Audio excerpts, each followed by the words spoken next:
কলকাতা বিশ্ববিদ্যালয় BA fourth সেমিস্টারের সকল ছাত্রছাত্রী, তোমাদের যাদের ইতিহাস সাবজেক্টটি পাস কোর্সে রয়েছে, অর্থাৎ জি অথবা সিসি ফোর সাবজেক্ট হিসেবে তোমাদের ইতিহাস সাবজেক্টটি রয়েছে, তোমাদের জন্য আজকের এই ভিডিওটি খুবই গুরুত্বপূর্ণ হতে চলেছে।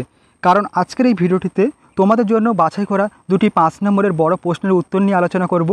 তোমাদের পরীক্ষা আসার মতো প্রশ্ন, বলা চলে তোমাদের পরীক্ষা চলে এসেছে প্রশ্ন দুটি। দেখো, প্রথম প্রশ্ন ছিল পলাশী লুণ্ঠন কাকে বলে, খুবই গুরুত্বপূর্ণ একটি প্রশ্ন।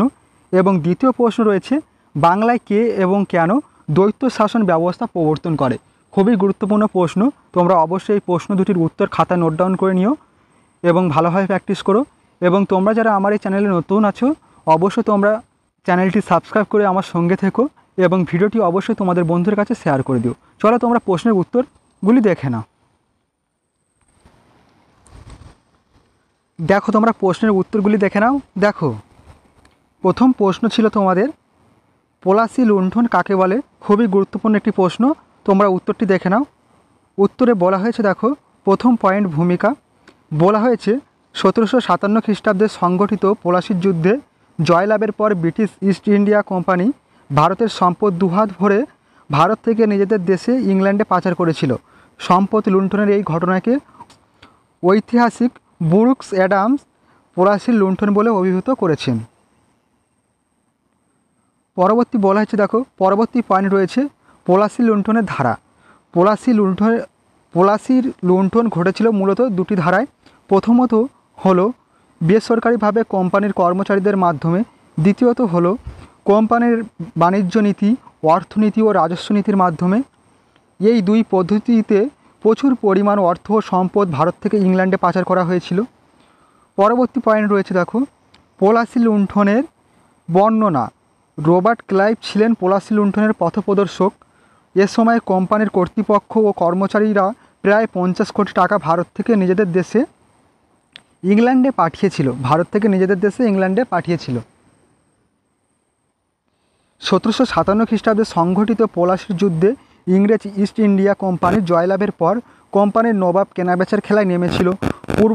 পূর্ব প্রতিশ্রুতি মতো মীর জাফরকে সিংহাসনে বসিয়ে কোম্পানির কর্মচারীরা পেয়েছিল প্রায় 1.5 কোটি টাকা।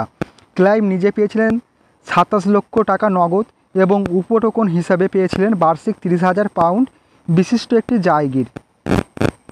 পরবর্তী বলা হয়েছে, দেখো এরপর রেজা খাঁকে নায়েব নাজিম পদ প্রদানের বিনিময়ে কোম্পানি 4,76,000 টাকা উপটোকন গ্রহণ করে। পরবর্তীতে মীর জাফরের জামাতা মীর কাসিমকে বাংলায় মসনদে বসিয়ে গভর্নর ভ্যানসিস্টার্ট সহ কলকাতা কাউন্সিলের সদস্যরা পেয়েছিলেন 32,28,000 টাকা। এরও পরবর্তীতে মীর জাফরের ছেলে নজম উদ দৌলাকে সিংহাসনে বসিয়ে কোম্পানির উচ্চপদস্থ কর্মচারীরা 62,50,000 টাকা ভেট পেয়েছিলেন। পলাশী লুণ্ঠনের ঠগের নায়ক রবার্ট ক্লাইভ, জনস্টন সিনিয়র, সাইকস প্রমুখ শূন্য হাতে ভারতে এসে লক্ষ লক্ষ টাকা নিয়ে তারা নিজেদের দেশে ইংল্যান্ডে ফিরেছিলেন। পরবর্তী পয়েন্টে বলা হয়েছে, দেখো পলাশী লুণ্ঠনের ফলাফল। পলাশী লুণ্ঠনের ফলাফল বা গুরুত্বগুলি হলো, প্রথম কয়েক দাগে রয়েছে প্রশাসনিক খরচ। ভারত থেকে লুণ্ঠিত অর্থের সাহায্যে ইস্ট ইন্ডিয়া কোম্পানি ভারতে তাদের প্রশাসনিক খরচ চালাতো। পরবর্তী কয়েক দাগে রয়েছে সাম্রাজ্য স্থাপন। ব্রিটিশ ইস্ট ইন্ডিয়া কোম্পানি ভারতে তাদের যে সাম্রাজ্যের ভিত স্থাপন করেছিল তা ভারতের টাকা লুণ্ঠন করেই। পরবর্তী রয়েছে, দেখো গয়ের দাগে ইংল্যান্ডের শিল্প বিপ্লব। মার্ক্সবাদী ঐতিহাসিক রজনীপাম দত্ত লিখেছেন, ভারতের সম্পদ দিয়েই 18 শতকের দ্বিতীয়ার্ধে আধুনিক ইংল্যান্ড গড়ে উঠেছিল। এদেশের পাচার করা অর্থকে কাজে লাগিয়ে শিল্প বিপ্লব ঘটিয়েছিল ইংল্যান্ড। পরবর্তী শেষ পয়েন্ট রয়েছে, দেখো মূল্যায়ন।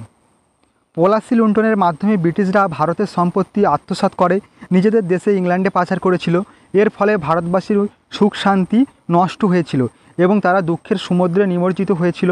তাই কার্ল মার্কস লিখেছেন, অ্যালকেমিস্টদের যারা কৃত্রিম সোনা তৈরি করতে পারত, চেয়েও ধূর্ত এই প্রিয়পাত্ররা ইংরেজরা শূন্য থেকে সোনা তৈরি করতে পারত।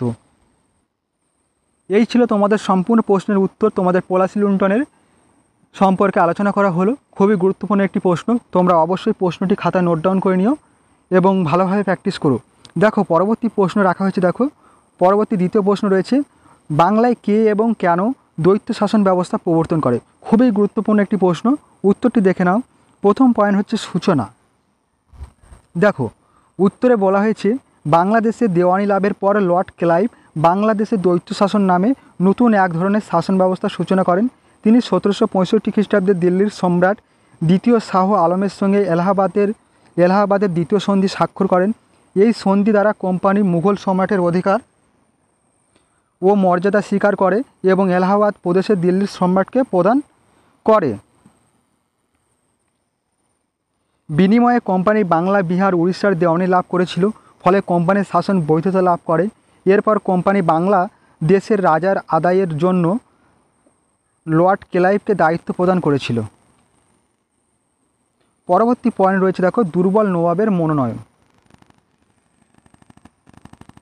লর্ড ক্লাইভ বাংলার নবাব নজম উদ্দৌলার সঙ্গে একটি সন্ধি স্বাক্ষর করেন। এই সন্ধি অনুসারে বাংলার শাসন ক্ষমতা নায়েব নাজিমের উপর হস্তান্তরিত হয়।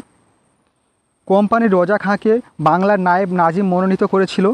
এছাড়া বাংলার রাজস্ব আদায় করার দায়িত্ব কোম্পানি রেজা খাঁ ও সীতাব রায়কে প্রদান করে। আবার রেজা খাঁ যাতে ক্ষমতাশালী হয়ে উঠতে না পারে তার জন্য কোম্পানি জগৎ শেঠ ও রায়দুল্লভকে রেজা খাঁর সহকারী হিসেবে নিয়োগ করেছিল।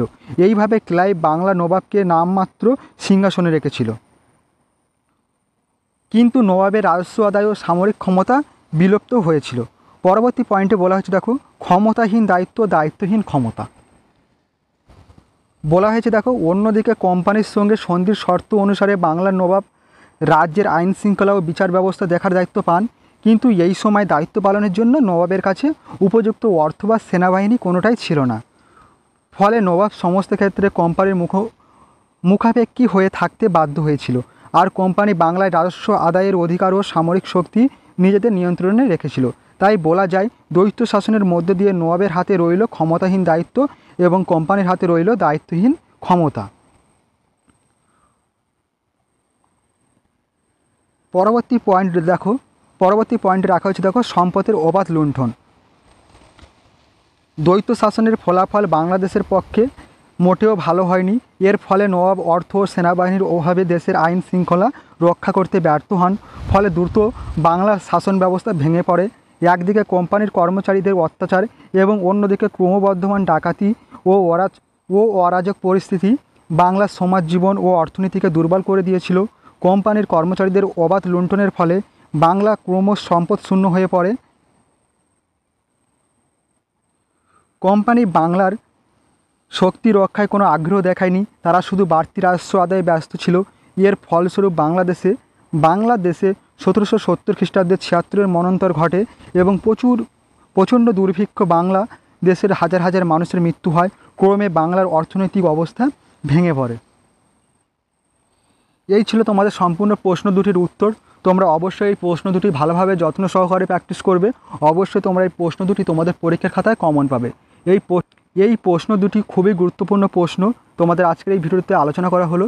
তোমাদের পরীক্ষায় আসার মতো প্রশ্ন বলা চলে তোমাদের পরীক্ষা চলে এসেছে, তাই অবশ্যই ভালোভাবে প্র্যাকটিস করো এবং প্রশ্ন দুটি তোমাদের খাতায় নোট ডাউন করে রেখো এবং ভিডিওটি অবশ্যই তোমাদের বন্ধুদের কাছে শেয়ার করে দিও। এবং তোমরা যারা আমার এই চ্যানেলে নতুন আছো অবশ্যই তোমরা চ্যানেলটি সাবস্ক্রাইব করে আমার সঙ্গে থেকো। ভিডিওটি আজ এই পর্যন্ত, তোমাদের সঙ্গে দেখা হবে পরবর্তী ভিডিওটিতে।